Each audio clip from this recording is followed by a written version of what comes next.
Hi everybody, welcome back to my channel. So today I'm going to be talking to you guys about my 3 experiences that I have experienced here in Japan. So the first story takes place like at one of the local grocery stores here, and it was later in the day. Zach was working, and usually I go grocery shopping by myself, or sometimes with friends. Since then have always been on the lookout for little stuff like that, and I do try my best. And the reasons I like to tell these stories is because honestly I love Japan, and it's always just good. Like, I love the people here, I love the food, I just love everything about it. But I feel like it's always good to bring awareness. Even the safest spot where you think like stuff usually always happens everywhere, and everything's safe until it's not.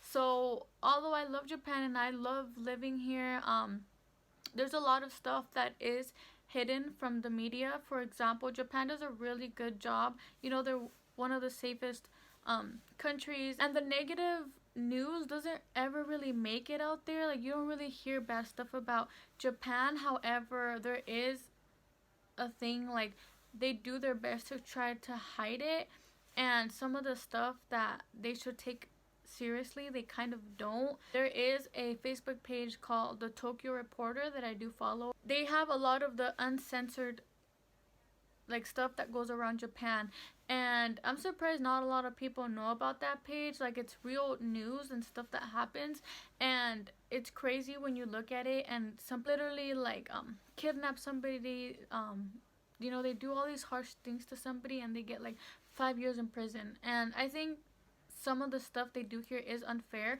But if you are a foreigner, like, sadly for you, you will get like life sentence. Like, foreigners here like are not as lightly as like their own Japanese people. This is just my own experience. I'm talking from my own experience, and I do love Japan, and I am saddened that I had to experience these things, because I really back home I wasn't really able to go out by myself because my parents were really strict on me, like things happening to me. And that's the reason that I would like sneak out and stuff, because like they were so strict on me. That's another story time. But yeah, you guys, so the first one, I was going to the store. How I said, I went upstairs, and from the very beginning I saw this older, maybe 50-year-old around there, Japanese man staring at me. And whatever, like, sometimes I do get stares, and like sometimes people do try to talk to me, but it's never like really creepy.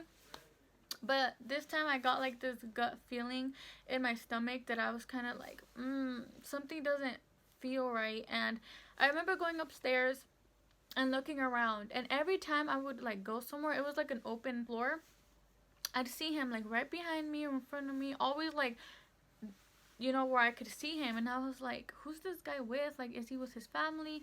So he was by himself. And I remember just walking towards the end of the store, and he'd go there, and I'd go here, and he'd go there. And I was like, I wonder if he's following me or if it's just in my head. So I went to the women's department, and I was like, if he goes to the women's department, like, he has no reason to be in the women's department. So I went and I started looking at the bras, like literally just kind of testing him. I went to look at the bras, and I was like this, and I didn't see him. So it's like, oh, maybe he's not following me. Oh my god, dude, I turn around, and this guy is behind me staring at me like this. And I'm like, oh my god. So in my head I was like, what do I do? What do I do? Like, I don't know Japanese. The workers here, like, what am I gonna say? And I was so nervous that I didn't even think about like Google Translate or anything like that. So I started texting my husband. I was like, I think this guy's staring at me weird. I'm like, I don't know if he's stalking me. And even my husband told me, like, whatever you do, like, where are you at? Like, I can go pick you up. Like, he was gonna leave work. He told me, whatever you do, like, don't go to the car. Like, stay inside the store. So I was like, okay. So I started walking, and I was actually gonna buy something. So I went to the cashier, and when I was paying on the cashier, he is already waiting for me to go down. Like, you have to go down the escalators. So he was already waiting there, looking at stuff right next to the escalator. And I paid for it, and I literally just this is him, and I just passed by him and I went down, and then here he comes following me. I go downstairs, I grab a cart to go grocery shopping. I didn't have to go grocery shopping, but I got my grocery cart and I started going like, you know, around the store, and he starts going behind me with his, and I'm like, he didn't buy nothing upstairs, he was just staring at me weird. Like, I had all these little hints, but I still didn't get it, which was, you know, my fault. And finally I was like, yeah, this is kind of weird. And since I didn't know Japanese and I didn't know how to explain the situation to the workers, I literally just got on my phone and I went like this, and he looked at me get on my phone, he puts his cart back, he didn't have nothing in there, and he leaves the store. And I was so scared because I was like, should I still let somebody know? Or like, my husband knew already, you know, and I had described him, how he looked. I remember, I think I tried to take a picture, but yeah, so I went out the store, and like the whole time, like I tried to go out the store with like a group and like try to go to the parking lot, because the parking lot is towards the back.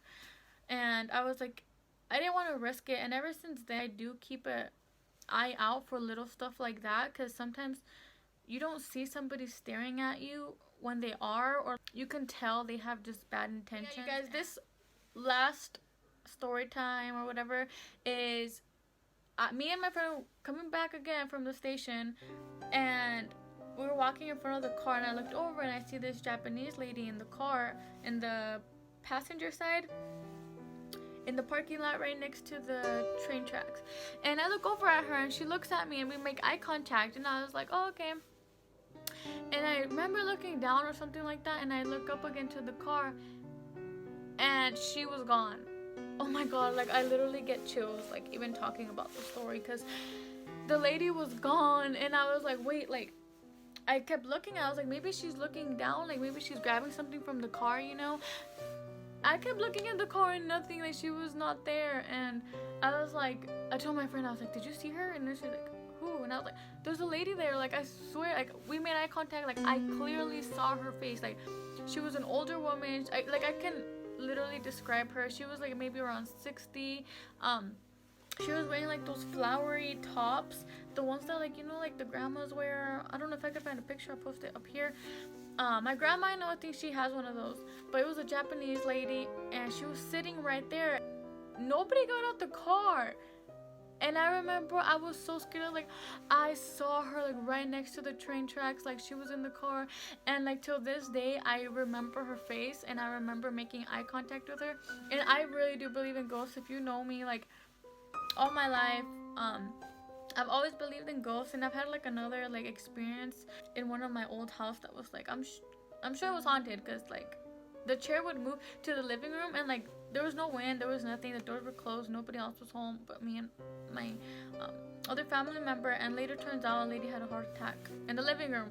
But it's just crazy to me how little things like that, like it makes me believe in ghosts. So I feel like that day I kind of had like interaction, or like I don't know if it was my mind playing games with me. Like I was completely sober that day. I don't know, like I see crazy stuff. Like you guys know that I have sleep paralysis a lot, so whether it was real or not, like I still believe in ghosts. But you guys, I think that's gonna be all for this story time. My phone's about to die. I hope you guys stay tuned for the next video. Bye.